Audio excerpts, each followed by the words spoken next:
विमला जी लाठी टेकते हुए रसोई घर की तरफ जा रही थी कि तभी बहू ने बीच में ही आकर रोक दिया। बुढ़िया, कहाँ जा रही हो? तो विमला जी धीरे से बोली, बहू, बहुत भूख लगी है, 2 रोटी दे दो बस। अरे, राशन कितना महंगा हो गया है, हर समय कुछ ना कुछ चाहिए आपको। इतना कहकर वो दनदनाते हुए अंदर गई और एक प्लेट में 2 ठंडी रात की बासी रोटियां रखकर उनके हाथ में थमा दी।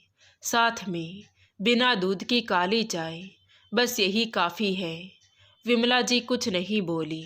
वो जानती थी कि बोलने से अपमान और बढ़ेगा। वो अपने कमरे में लौट गई।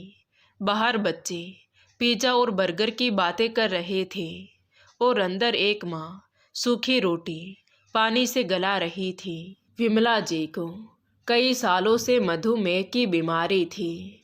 डॉक्टर ने समय पर दवा लेने की सख्त हिदायत दी थी। उस शाम उन्होंने अपने बेटे साहिल से कहा, बेटा, मेरी दवा ख़त्म हो गई है, आँखों के आगे धुंधला सा दिखता है, दवा ला दे। तो साहिल ने थकान भरे स्वर में कहा, माँ, इस महीने बहुत खर्चा है, बच्चों की फीस भरनी है, अभी पैसे नहीं हैं, थोड़ा घरेलू नुस्खा अपना लो। लेकिन बेटा, बस माँ, अभी मैं और खर्चा नहीं कर सकता, कहते हुए वो अपने कमरे में चला गया। विमला जी वहीं खड़ी उसे जाते हुए देखती रह गई। अगली सुबह दोनों बहुओं के बीच खर्चे को लेकर झगड़ा हुआ। बात इतनी बढ़ गई कि दोनों बेटे साहिल और मोहित ने फैसला कर लिया कि माँ 1 महीने ऊपर और 1 महीने नीचे रहेंगी। जिसके साथ रहेंगी वही उसका खर्चा उठाएगा। विमला जी ने कांपती आवाज़ में कहा, बेटा, मैं क्या कोई सामान हूँ जो मुझे बांट रहे हो? लेकिन उनकी किसी ने नहीं सुनी। अब हर 1 महीने बाद उनका बिस्तर सीढ़ियों से ऊपर नीचे फेंक दिया जाता। अब विमला जी को समझ आ गया था कि वो अब इस घर में माँ नहीं बल्कि एक बोझ है। अगले दिन शाम को विमला जी छत पर कपड़े लेने गई तो दोनों बेटे सिगरेट पीते हुए बातें कर रहे थे। बड़ा बेटा साहिल बोला, अब और नहीं सहा जाता इस बुढ़िया को, एक काम करते हैं, घर बेच देते हैं, 1 करोड़ रुपए मिलेंगे और माँ को किसी वृद्ध आश्रम में छोड़ देंगे। ये सुनकर छोटा बेटा मोहित हंसा, सही कहा भैया तुमने, फ्री में रख लेंगे वो लोग और हमारा खर्चा भी बच जाएगा। ये सुनकर सीढ़ियों के पीछे खड़ी विमला जी के हाथ कांपने लगे। उनकी सांसें रुक गईं। जिन बेटों के लिए उन्होंने जीवन जिया वही उनका सौदा कर रहे थे।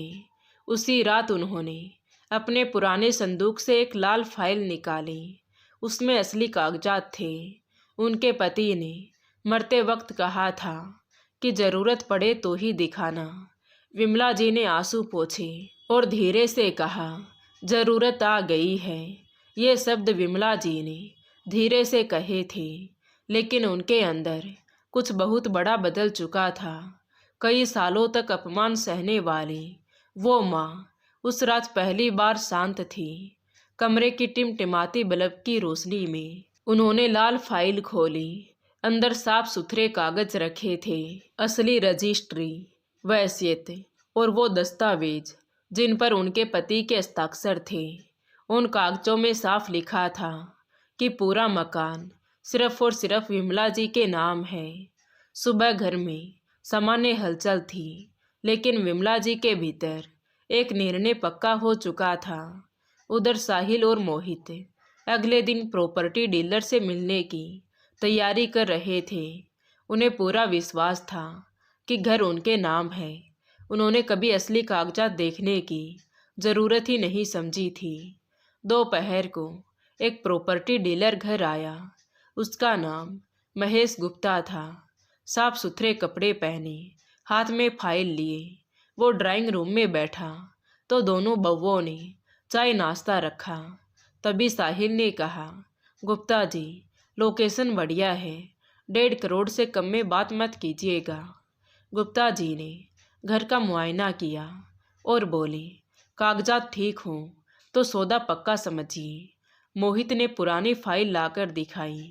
वो सिर्फ बिजली और टैक्स के कागज थे। गुप्ता जी ने कहा, रजिस्ट्री वाले दिन असली मालिक के साइन जरूरी होंगे।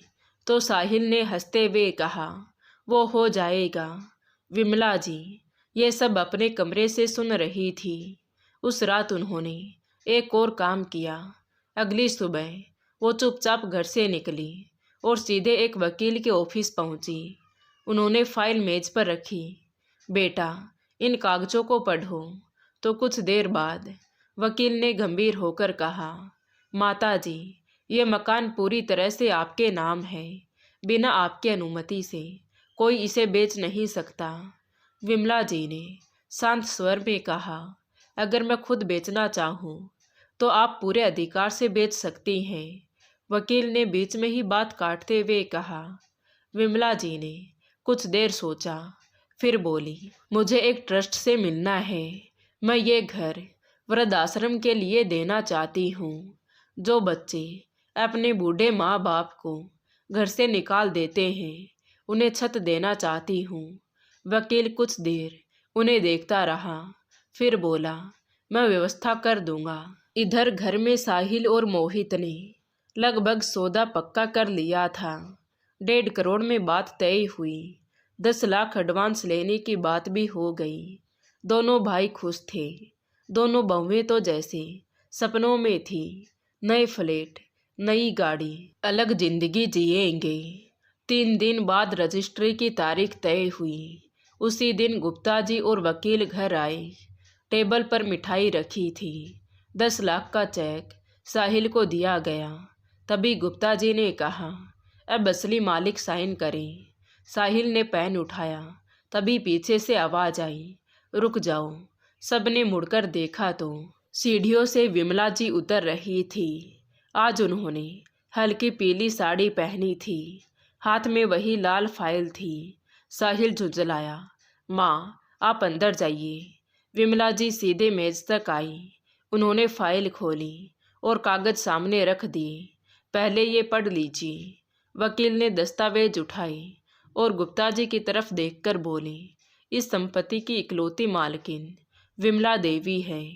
उनके पति ने ये मकान उनके नाम खरीदा था। बेटों का इसमें कोई अधिकार नहीं है। शिवानी के हाथ से मिठाई की प्लेट नीचे गिर गई। साहिल बुरी तरह घबरा गया। माँ, ये क्या है?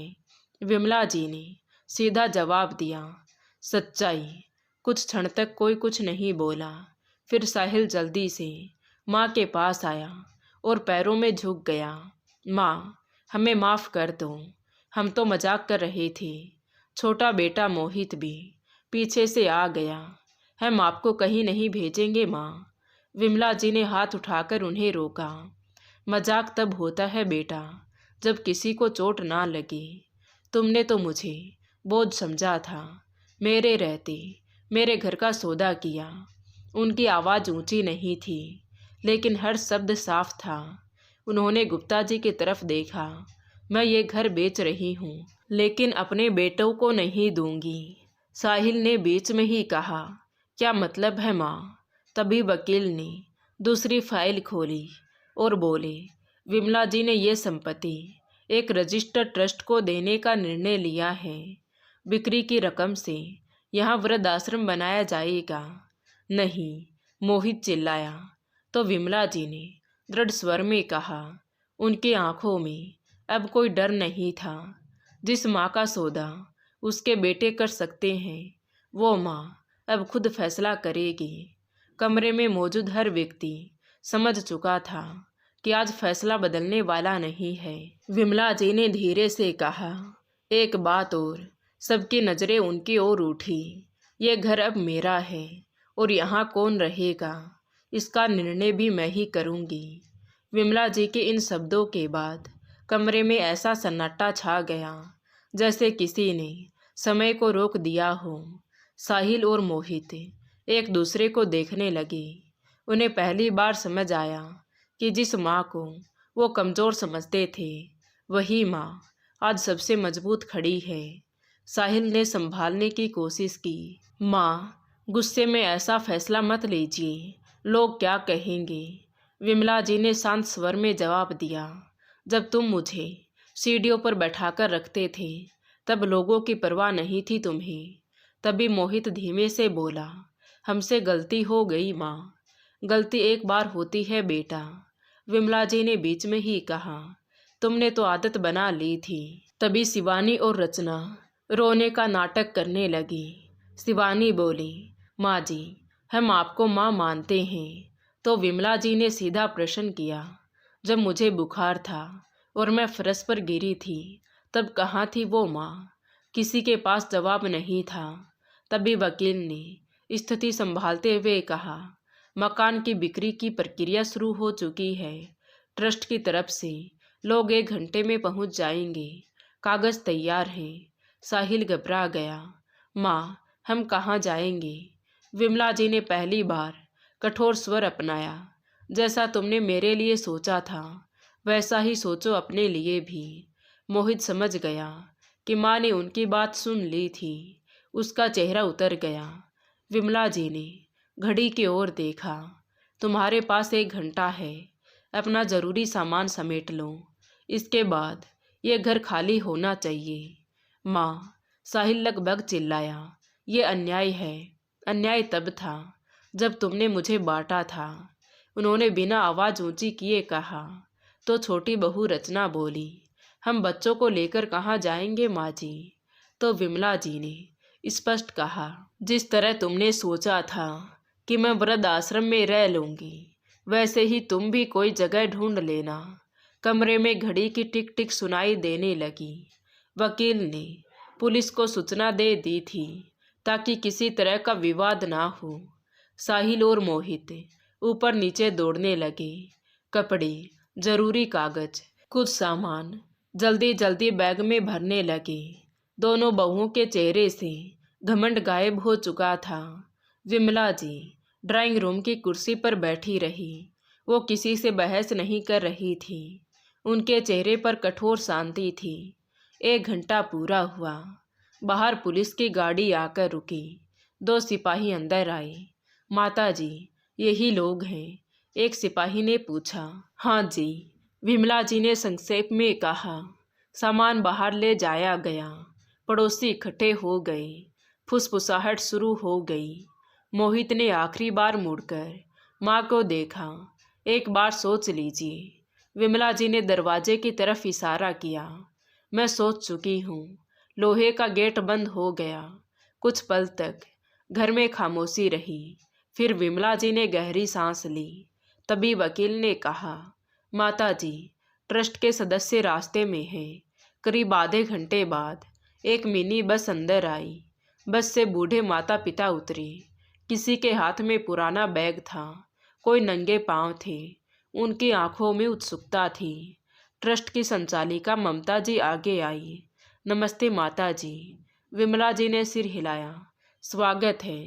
बुजुर्ग लोग आंगन में इधर उधर देखने लगे। जो घर कुछ देर पहले तनाव से भरा था अब बड़े बुजुर्गों की आवाज़ से गूंजने लगा। तभी विमला जी ने कहा, आज से ये जगह बुजुर्गों का घर होगी। घर का माहौल बदल चुका था। दीवारें अब सन्नाटे से नहीं, हंसी से भर रही थी। वकील ने अंतिम कागजों पर साइन करवाए। बिक्री की रकम सीधे ट्रस्ट के खाते में चली गई। शाम तक साहिल और मोहित और उनकी पत्नियां सड़क पर अपना ठिकाना ढूंढ रहे थे। उधर विमला जी आंगन में बैठी अपने साथ के बुजुर्गों को देख रही थी। उनके मन में दर्द अभी भी था, लेकिन अब वो दर्द बोझ नहीं था, वो निर्णय में बदल चुका था। रात को जब सभी अपने बिस्तर पर लेटे तो घर में पहली बार सुकून था। विमला जी ने आसमान की ओर देखकर धीरे से कहा, आज मेरा घर सच में बस गया है। जिस घर में कई महीनों से ताने, झगड़ा और अपमान की आवाज़ गूंजती थी, अब वहाँ बूढ़े बुजुर्गों की धीमी हंसी और मासूम बातों की सरसराहट थी। दीवारें वही थी, छत वही थी, आंगन वही था, लेकिन वातावरण बदल चुका था। पहले जहाँ डर और तनाव तैरता था, वहाँ अपनापन था। सुबह की पहली किरण के साथ घर में अलग ही रौनक थी। सुबह उठते ही कोई पौधों में पानी दे रहा था, तो कोई बाहर घूमने जा रहे थे। विमला जी ने सबको समझाया, ये घर अब सबका है, इसे मिलकर संभालना है। यहाँ कोई बड़ा छोटा नहीं, सब एक परिवार है। सबने उनकी बात को गंभीरता से लिया। आज पहली बार रसोई में ताला नहीं था। बड़े भगोने में खीर बन रही थी। एक तरफ सब्जी और रोटी बन रही थी।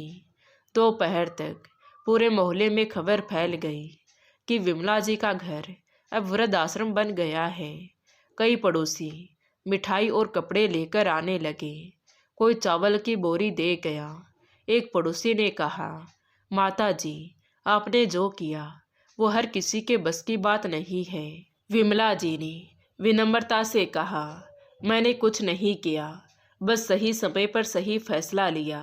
उधर दोनों बेटों की दुनिया बदल चुकी थी। जिन पैसों की चमक उनकी आंखों में थी, वो अब गायब थी। किराए का छोटा सा मकान ढूंढने में भी मुश्किल आ रही थी। रिश्तेदारों ने भी दूरी बना ली। जिन दोस्तों के सामने विशाल से रहते थे, अब उनसे नजरें चुराते थे।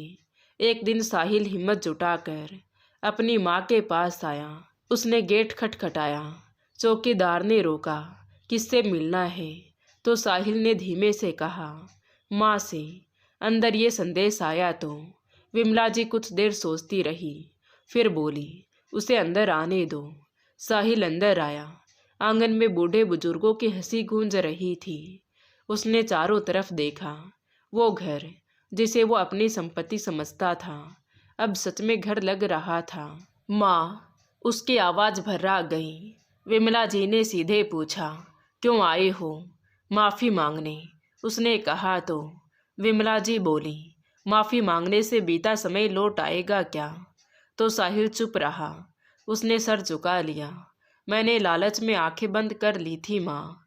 विमला जी ने गहरी सांस ली। लालच क्या इंसान से सोचने की ताकत छीन लेता है। तुमने माँ को बोझ समझा, इसलिए आज खुद बोझ महसूस कर रहे हो। साहिल के आंखों में आंसू निकल आए। तभी विमला जी ने कहा, अगर सच में बदलना चाहते हो तो यहाँ आकर सेवा करो। इन बुजुर्गों के लिए कुछ करो। समझो कि जिम्मेदारी क्या होती है। साहिल ने सिर हिलाया। कुछ दिनों बाद मोहित भी आया। उसने भी वही बात सुनी। सेवा ही सुधार का रास्ता है। धीरे धीरे दोनों भाई कभी कभी आकर बूढ़े बुजुर्गों के लिए राशन लाने लगे। शुरुआत में वो चुपचाप काम करते, नजरें मिलाने से बचते, पर समय के साथ उन्हें एहसास हुआ कि बुजुर्ग माँ बाप के पास कुछ नहीं था। वे फिर भी मुस्कुरा रहे थे। समय बीतता गया। विमला जी का घर अब वृद्ध आश्रम के नाम से जाना जाने लगा। 20 से ज़्यादा माता पिता को वहाँ भोजन और सुरक्षा मिल रही थी। मोहल्ले के लोग अब उस घर को सम्मान से देखते थे। एक दिन एक बुजुर्ग महिला ने कहा, विमला जी, आपने अपने दर्द को शक्ति बना लिया है। तो विमला जी मुस्कुराकर बोली, जब अपनों से सहारा ना मिले तो इंसानियत ही सबसे बड़ा सहारा बनती है। उनकी सेहत पहले जैसी मजबूत नहीं थी, लेकिन मन हल्का था। वो जानती थी कि उन्होंने जो फैसला लिया वो कठिन था पर सही था। शाम को वो बरामदे में बैठी थी। सामने गेट बंद था, लेकिन अब वो दरवाज़ा किसी को रोकने के लिए नहीं, बल्कि भीतर की शांति की रक्षा के लिए था। अब उन्हें किसी कागज, किसी संपत्ति या किसी रिश्ते का डर नहीं था। उन्होंने जो खोया था उससे कहीं ज़्यादा पा लिया था। और सच यही था, जिस घर में सम्मान और अपनापन हो वही घर घर होता है। बाकी सब सिर्फ ईंट और पत्थर होते हैं। दोस्तों, माँ बाप कभी बोझ नहीं होते। जिस घर में बुजुर्गों का सम्मान नहीं, वहाँ सुख टिकता नहीं। पैसा कुछ समय की खुशी दे सकता है, लेकिन जिन्होंने हमें चलना सिखाया, बोलना सिखाया, उन्हें ठुकराने वाला इंसान कभी सुकून से नहीं रह पाता। याद रखिएगा, आज जो हम अपने बड़ों के साथ करते हैं वही कल हमारे पास लौट कर आता है। तो दोस्तों, विमला जी का फैसला आपको कैसा लगा, कमेंट करके ज़रूर बताएं। कहानी अच्छी लगी हो तो प्लीज़ वीडियो को लाइक करें, शेयर करें और हमारे चैनल कहानी विद देवांशी को सब्सक्राइब ज़रूर करें। Thank you.